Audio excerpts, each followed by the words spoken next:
আজ আমি আপনাদের দেখাবো গিলে মেটে আর মুরগির পার কষা। এই পেঁয়াজ নিলাম, আলু নিলাম, এখানে আদা রসুন জিরে ধনে লঙ্কার গুঁড়ো আর আমি একটা তেজপাতা নিলাম। এবার আমি আলুটা ভাজা বসাবো।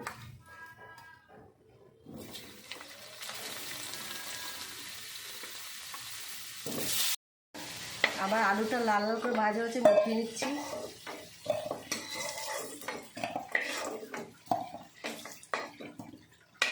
এখন আমি পেঁয়াজটা দিয়ে দিলাম,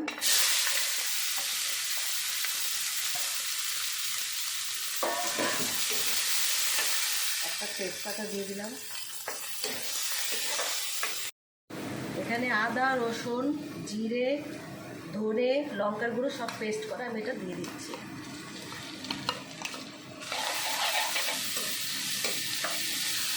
আমি হলুদ দেবো পরিমাণ মতন,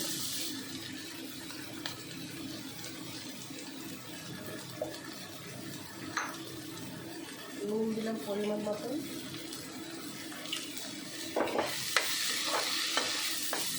কেন অল্প আপনারা তেল দেবেন, এটা দিয়ে ভীষণ তেল বেরোয়। এবার আমি এটা দিয়ে দিলাম মাংসটা, এবার ধীরে ধীরে কষা করবো। দেখুন পুরো কমপ্লিট হয়ে গেছে। এবার আমি একটু গরম মশলা দেবো,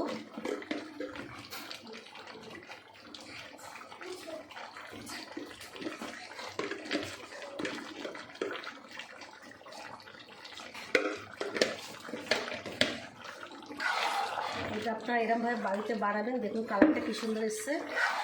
এটা আপনারা রুটি দিয়ে বা পরোটা দিয়েও খেতে পারেন। ভালো লাগলে ভিডিওটা আমার সাবস্ক্রাইব লাইক শেয়ার করবেন।